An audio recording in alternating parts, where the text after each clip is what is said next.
Good morning, Fort McMurray, Wood Buffalo, and the rest of the world. You've tuned in to the Mac City Morning Show. I am your host, Elliot Pierre, and as per usual, we're going to start this episode off the same way we start every episode off, with a moment of gratitude. I know you could be doing a million other things with your time, so the fact that you spend it with us truly does mean the world to me, so thank you. On that note, Tanner, hit him with the intro.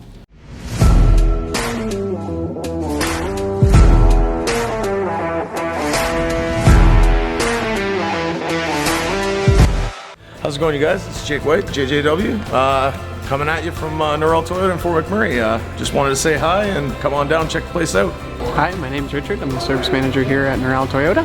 Hi there, I'm Adam. I'm here at Norrell Toyota. I'm a product advisor. Hi, I'm Cass. I'm the appointment coordinator. Happy to help you. Hey, it's Keith Simpson here. I'm the general manager of Norrell Toyota, soon to be Fort McMurray Toyota. Pretty excited for our new dealership.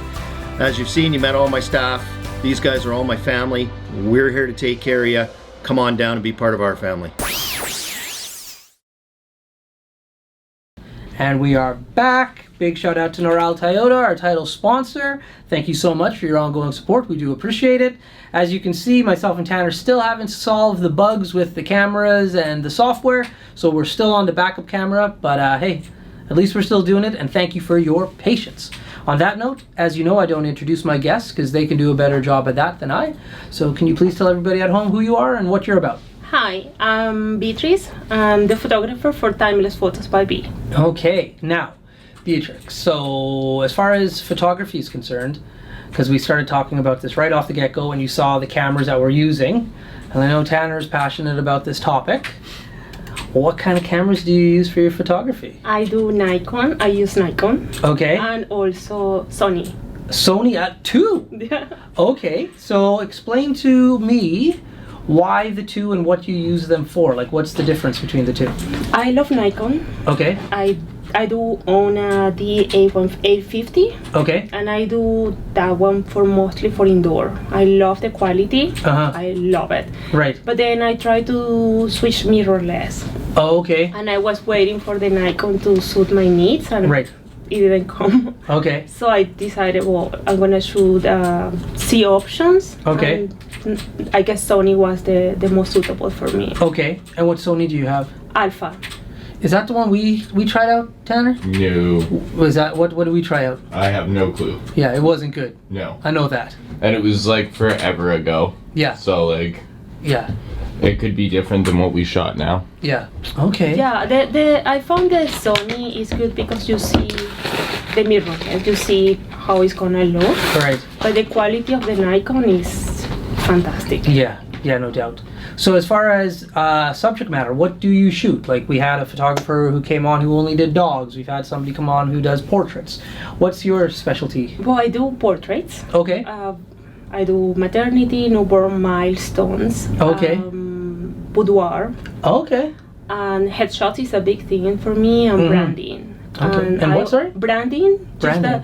Branding photography is that you do headshot, portraits for your website, for your Instagram. Okay. And you do multiple locations and multiple choices of outfits. Right. So people can use it in their website or in their company. Right. Those one is a big thing for me as well. Okay. And I also do product.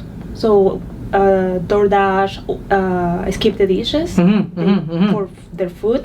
Product shots. I also do headshots for companies. So I go to the company and I do the headshots, but I also shoot the people when they are working for their website.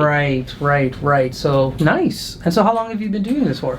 Oh, I started before the fire. Okay. But then my house burned. Oh, so I'm sorry to hear. All the equipment was gone, and then we were waiting for the rebuild. And then I started again back in 2016. Okay. So you've been doing it for quite some time then? Yeah.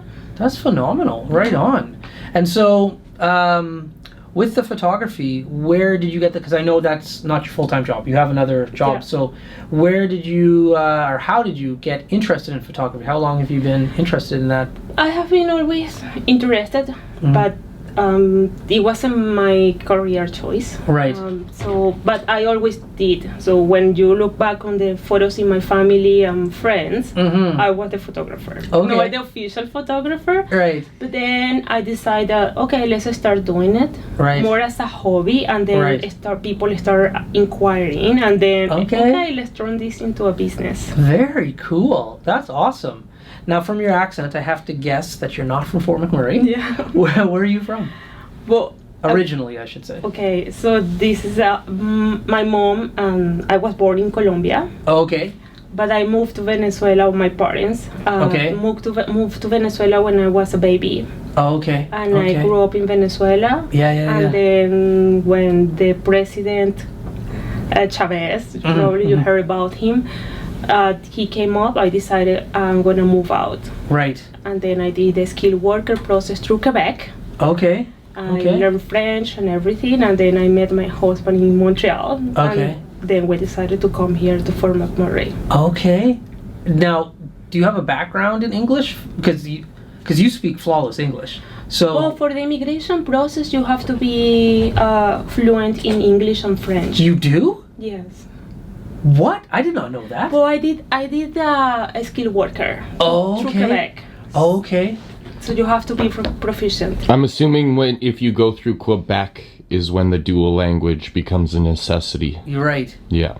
Wow, you are so smart to be able to learn English, and I can't learn a single language. I struggle with English, for goodness sakes. Well, French, in the interview, it's an hour interview. Right. And it's with an officer from Quebec. Right. And you have to be proficient. If you are not, they deny your interview. Holy. Yeah, it was hard. Yeah. I studied for probably 4 years French back home. Right.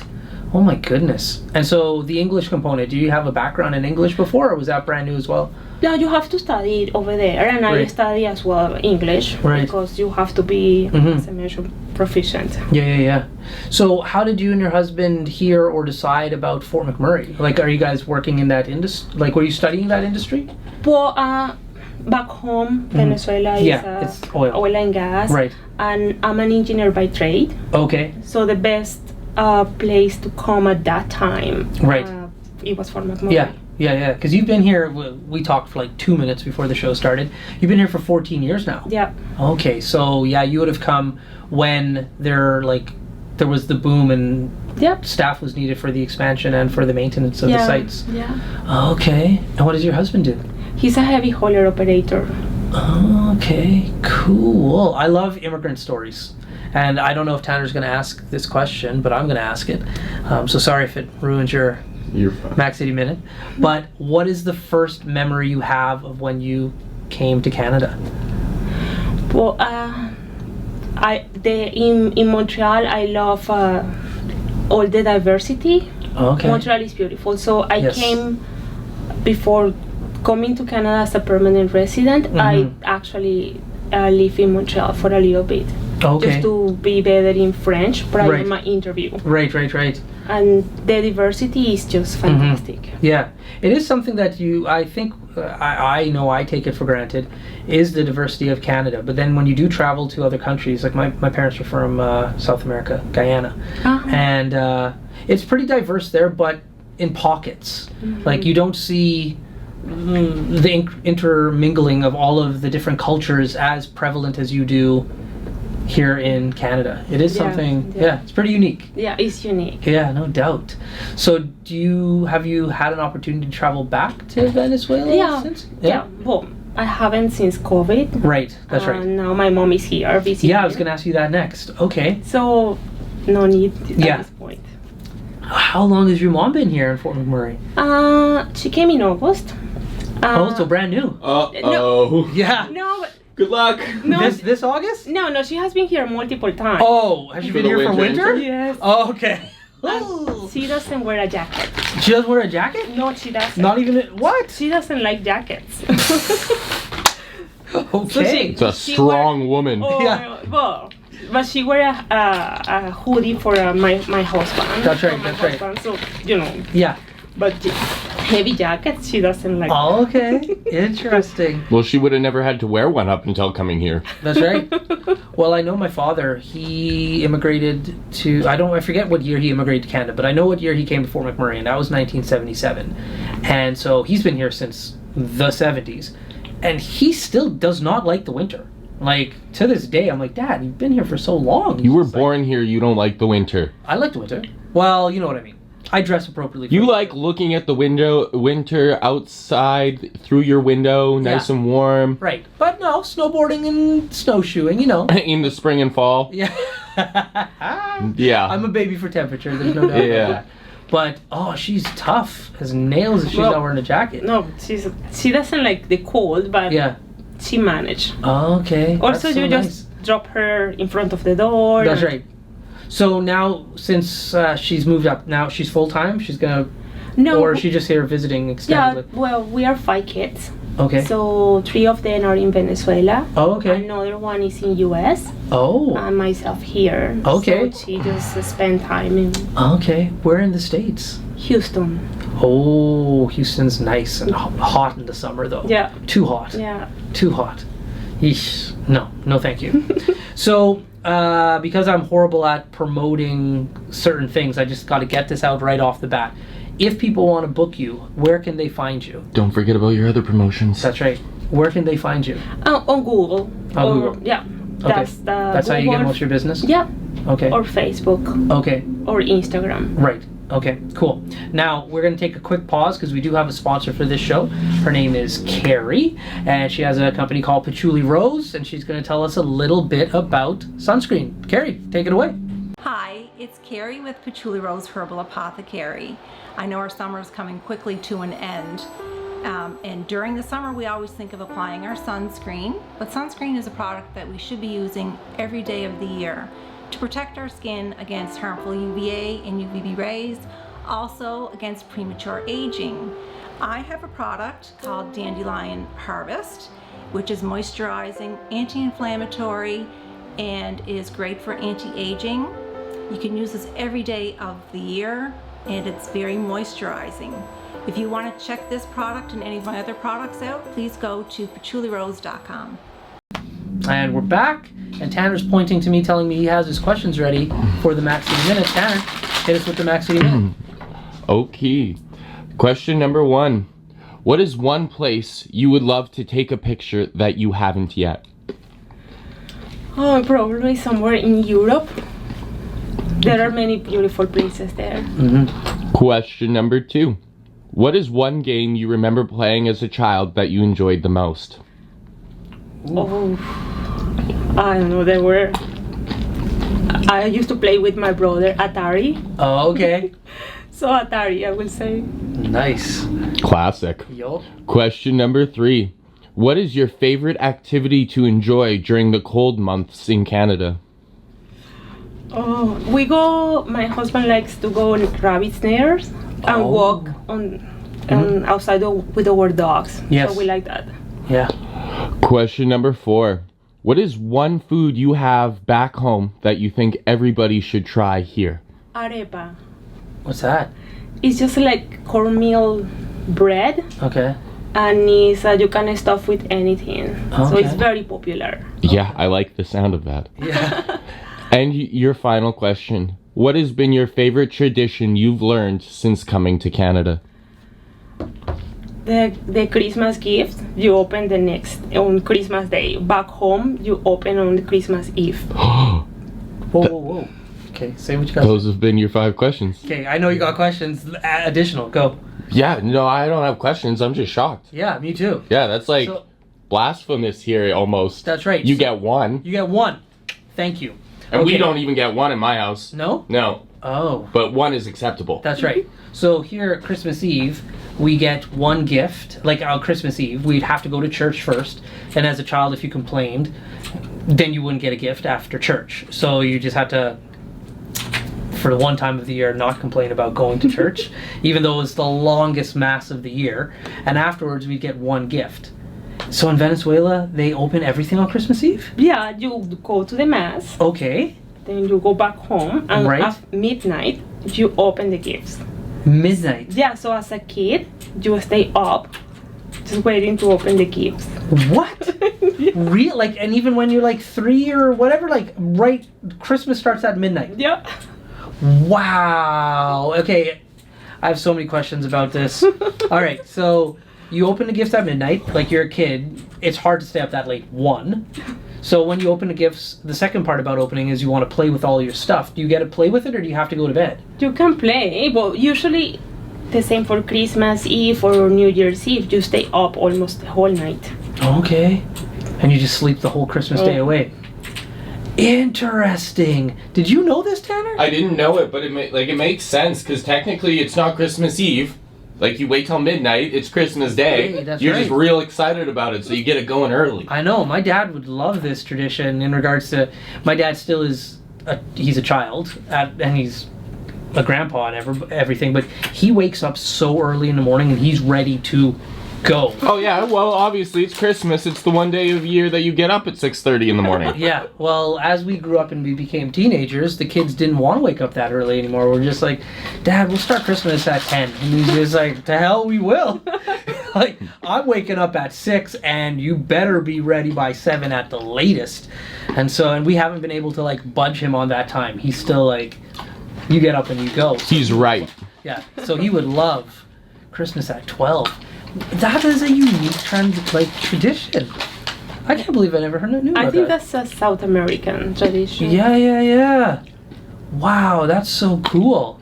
Huh. Why wouldn't you? I know, it makes the most sense. Except for, like, I have a little guy, his name's Keegan, right? And he always wants to stay up late. Dad, let me stay up late. Dad, let me stay up late. He's 7. So we went to a wedding in Cape Breton this summer. And he got to stay up late for this wedding. So he got to stay up till midnight for the first time ever. So he was just like, oh, I got to stay up till midnight, look at me. And then 1 o'clock in the morning hit, and he was just like, I want to die. Can I go home, please? And we're like, no, we got to wait for a little bit longer. He's like, oh my gosh. So we finally got into the cab at around 1:30, and we were driving back to the hotel. And he was just like, how do you feel? He's just like, you know what? Staying up late is overrated. So as a kid, I don't know. I guess if you're used to it and you're accustomed to it, you'd be ready for that late night. Yeah. Okay. Yeah, my husband, he is Canadian. Okay. So when in the Christmas that he spent over there, he was like, Yeah. Plus there is no snow, it's summer the whole time. That to me is so weird. So for him, it's like, it doesn't feel like Christmas. That's right. I've had a few opportunities over the years to have Christmas outside of Canada in warmer climates, and I've always been like, you know what, that seems weird to me. But you're used to... Because that's exactly it, I'm accustomed to it.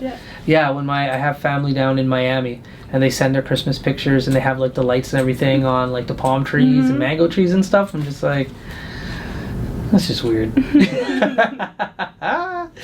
So, in regards to going back to the photography, how did you decide to initially go with the Nikon camera? Well, I did research and I decided that it was a good quality. Right. I was deciding in between Canon and Nikon. She speaks 3 languages, Elliot. She's a smart lady. That's right, yeah. So I decided that Nikon was the best choice for me. Okay. Interesting, because Tanner loves Nikons.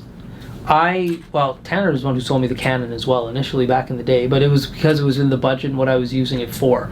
But when I say we, I can't put Tanner in this scenario, I really wanted to try out Sony's but for this podcast, but they all broke. Like, they did not work, unfortunately. And so we had very, very bad luck with Sony's, but they look like a good product as well.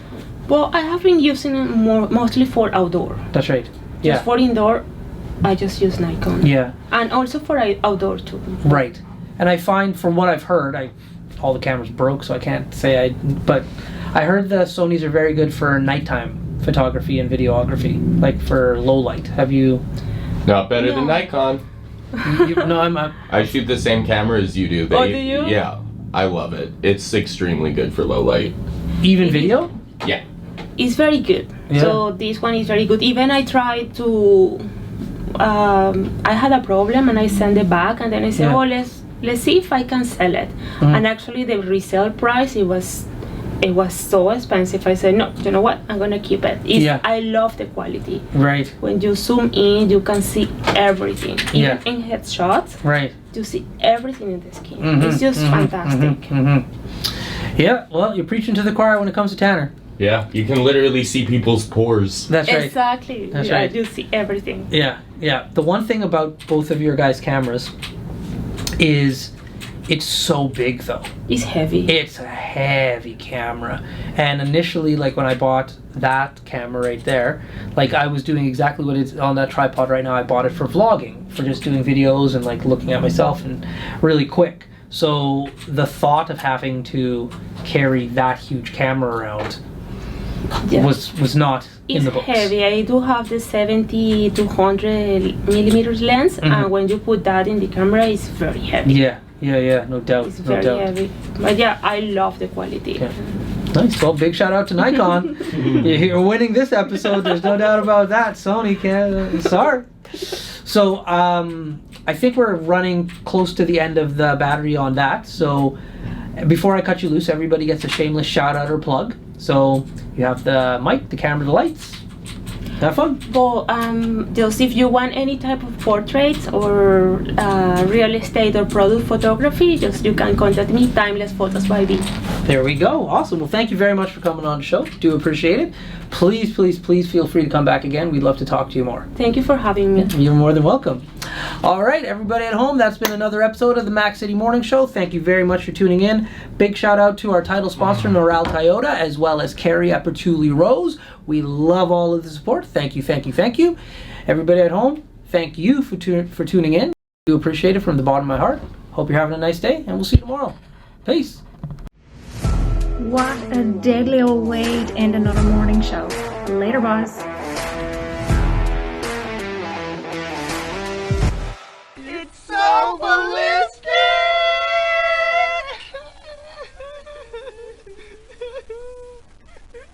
Talk about quenching your ugly thirst.